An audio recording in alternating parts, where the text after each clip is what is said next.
টানা বৃষ্টির জেরে জলমগ্ন গোটা এলাকা। চরম ভোগান্তির মধ্যে অশোকনগরের শতাধিক পরিবার।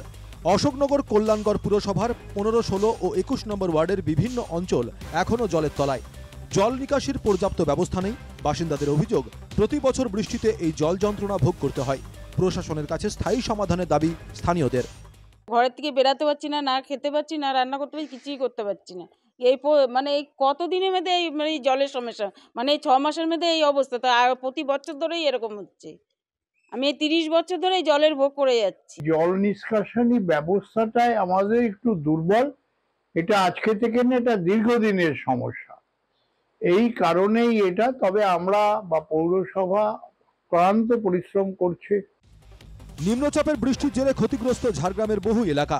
বুধবার ক্ষতিগ্রস্ত এলাকা পরিদর্শন করলেন সেচমন্ত্রী মানস ভূঁইয়া। গোপীবল্লভপুর 2 নম্বর ব্লকের তপসিয়া এলাকা পরিদর্শন করেন। মালঞ্চ গ্রামে সুবর্ণরেখা নদীর পাড় ভাঙন পরিদর্শন করে দেখেন। গ্রাম থেকেই সচিবকে ফোন করে এলাকার পরিস্থিতি নিয়ে উদ্বেগ প্রকাশ করেন সেচমন্ত্রী। ভয়ঙ্কর অবস্থা। গালুড়ি থেকে 1,32,000 জল ছেড়ে দিয়েছে উড়িষ্যা গভর্নমেন্টের আন্ডারে। যা যা করণীয় করব। আমি গ্রামবাসীদের কাছে হাত জোড়ো করে অনুরোধ করছি, আতঙ্কিত হবেন না। আমাদের পক্ষ থেকে যেটুকু কাজ করার আমরা হাত দিচ্ছি।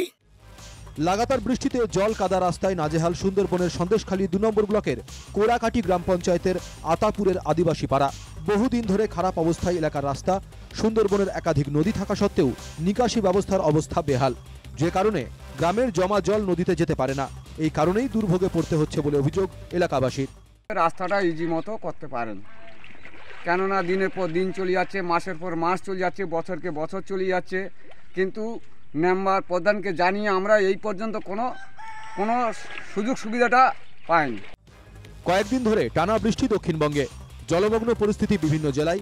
আবহাওয়া দপ্তরের পূর্বাভাস অনুযায়ী বুধবার জেলাগুলিতে বৃষ্টি হলেও বৃহস্পতিবার ও শুক্রবার দুর্যোগ কিছুটা কমার সম্ভাবনা। Bureau report, NKTV Bangla.